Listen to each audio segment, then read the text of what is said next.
Friends, आज की short analysis में हम डिस्कस करेंगे नवकर कॉरपोरेशन स्टॉक के ऊपर। दोस्तों, ये स्टॉक अगर आप देखो तो बिगनिंग ऑफ दिस ईयर जनवरी 2024 से करेक्शन के अंदर चल रहा है।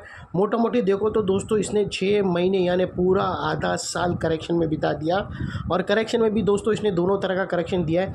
इसने प्राइस वाइज करेक्शन भी दिया है और टाइम वाइज करेक्शन भी दिया है। पहले इसने प्राइस वाइज करेक्शन दिया है जहाँ पर स्टॉक काफ़ी हद तक डाउन साइड करेक्ट हुआ, और फिर एंड में इसने टाइम वाइज करेक्शन दिया है जहाँ पर स्टॉक साइडवेज जाकर एक रेंज बनाया, एक बॉटम बनाया, एक स्ट्रॉन्ग बेस बनाकर उसको ब्रेकआउट किया है। और फिलहाल ये स्टॉक को देखो तो दोस्तों मल्टीपल पॉजिटिव फैक्टर्स एक साथ ब्रेकआउट हुए। ये स्टॉक के अंदर दोस्तों एक बहुत बड़ी डाउनवर्ड स्लोपिंग पैरेलल चैनल थी जो एक बहुत बड़ा स्ट्रॉन्ग रेजिस्टेंस का काम कर रही थी। अल्टीमेटली स्टॉक ने उसको ब्रेकआउट किया है। यहाँ पर करेक्शन कंप्लीट की कंफर्मेशन मिले, पॉजिटिव हिडन डाइवर्शन मिला है और एक बहुत बड़ी रिवर्सल चार्ट पैटर्न मिली है दोस्तों, जिसके तहत ये स्टॉक अपसाइड में 40% रिटर्न देने के लिए रेडी है। लेकिन दोस्तों इसमें कोई भी मेरी बाई सेल होल्ड रिकमेंडेशन नहीं है, ये प्योरली एजुकेशन पर्पस से आप लोगों से शेयर कर रहा हूँ। फ्रेंड्स, आप लोग देख सकते हो कि ये वो टॉप एरिया था जहाँ से करेक्शन का आगाज़ हुआ था और यहाँ से कुछ ऐसी डाउनवर्ड स्लोपिंग पैरेलल चैनल बनी। और स्टॉक जब तक ये डाउनवर्ड स्लोपिंग पैरेलल चैनल में रहा, इसके अंदर back to back lower lows hit होते गए और प्राइस वाइज कंटिन्यू करेक्शन रहा। अगर आप देखो तो दोस्तों पहला लोअर लोज यहाँ पर हिट हुआ, सेकंड लोअर लोज यहाँ पर हिट हुआ, थर्ड यहाँ पर हिट हुआ। और जैसे ही दोस्तों ये downward sloping parallel channel upside में ब्रेक हुई, इसने मल्टीपल हायर हाइस को एक साथ ब्रेक करके उसके above high volume sustain closing देकर कंफर्म कर दिया करेक्शन इज़ कंप्लीटेड। यहाँ पर दो बड़ी चीज़ एक साथ हमें मिली दोस्तों।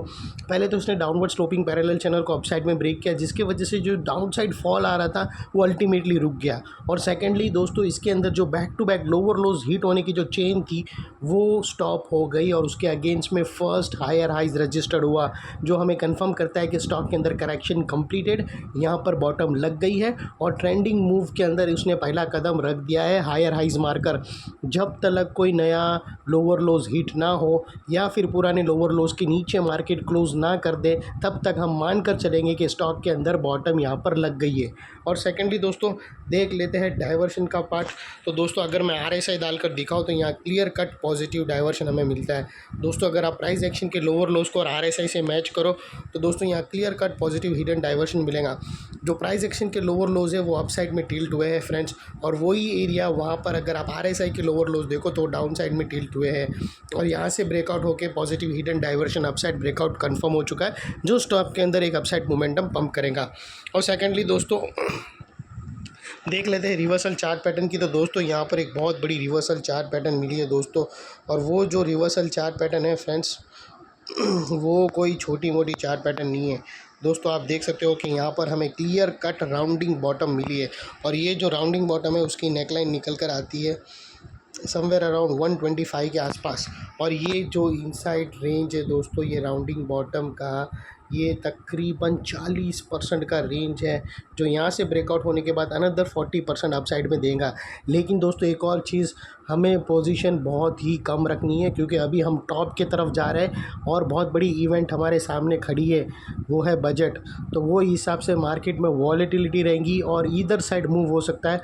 बजट का आउटकम जो भी आएगा उसके ऊपर से इधर अपसाइड या डाउन साइड में करेक्शन आ सकता है। और अगर आप देखो तो इंडेक्स के अंदर कहीं ना कहीं मोमेंटम लूज़ हो रहा है और टॉप फॉर्मेशन के जैसा कुछ बन रहा है, तो वो लिहाज से पोजीशन बिल्कुल ही लो रखना, या फिर खाली आप स्टॉक के इन्फॉर्मेशन अपने दिमाग में रखो और अपने वॉच लिस्ट में रखो। कोई भी ट्रेडिंग नहीं करो अनलेस एंड अनटिल ये आउटकम नहीं आ जावे ये इसका बजट का। और सेकेंडली दोस्तों अगर मैं आप लोगों को बता दूं कि ये जो इनसाइड रेंज 40% का है, वो लिहाज से अगर आप स्टॉक का नेक्स्ट टारगेट देखो तो अभी तकरीबन 175 का इसका नेक्स्ट टारगेट आता है दोस्तों। वो निकल कर वो एग्जैक्टली फ्रेंड्स 40% होता है, 40% दोस्तों। और सेकेंडली फ्रेंड्स मैं जैसे आप लोगों को बता रहा हूँ पैटर्न अच्छे मिल रहे हैं और रेंज भी बहुत बड़ी मिल रही है, लेकिन पोजीशन बिल्कुल ही कम लो, या फिर दोस्तों 2-3 दिन ट्रेडिंग छोड़ दो और सिर्फ खाली इन्फॉर्मेशन गैदरिंग करो। और अल्टीमेटली जब ये बड़ा इवेंट निकल जाए उसके बाद क्या मार्केट पर अनफोल्ड होता है उसके हिसाब से पोजीशन लेना। और सेकेंडली दोस्तों अगर आपको स्टॉप लॉस रखना हो तो यहाँ पर एक लोअर स्विंग बनती है, उसके नीचे लो के नीचे अगर आप लोअर स्विंग के लो के नीचे अगर आप स्टॉप लॉस रखो तो वो वेल एंड गुड रहेगा फ्रेंड्स। और वो तकरीबन 112 के आसपास आता है, एक 112 के पास है। और सेकेंडली दोस्तों यहाँ पर 107 के आसपास आता है। ये बेस्ट रहेगा। अपने एडवाइज़र को पूछकर आप अपना स्टॉप लॉस यहाँ पर रख सकते हो। और वो लिहाज से अगर आप रिस्क टू रिवॉर्ड रेशियो देखो तो आपका रिस्क का एरिया फ्रेंड्स इतना रहेगा और रिवॉर्ड का एरिया इतना बड़ा है। ये ऑलमोस्ट मोर देन 1:2 का रिस्क टू रिवॉर्ड रेशियो है, जो काफ़ी फेवरेबल है फ्रेंड्स। और सेकेंडली दोस्तों, ये जो नेकलाइन के पास वाला एरिया है वो बहुत ही इंपॉर्टेंट एरिया है, क्योंकि अगर आप देखो तो मल्टीपल पॉजिटिव फैक्टर्स यहाँ पर एक्शन में आते हुए मिले दोस्तों। यही एरिया पे हमने downward sloping parallel channel upside में ब्रेकआउट होते हुए मिली। यही एरिया पे दोस्तों लोअर लोज हायर हाइज में शिफ्ट हुए। यही एरिया पे दोस्तों हमें पॉजिटिव हिडन डाइवर्शन RSI के थ्रू मिला। और यही एरिया पे दोस्तों एक बहुत बड़ी reversal chart pattern, rounding pattern breakout होते हुए मिली। तो दोस्तों जो एरिया अभी तक एक स्ट्रॉन्ग रेजिस्टेंस का काम कर रहा था वो अल्टीमेटली स्ट्रॉन्ग सपोर्ट बनकर खड़ा है।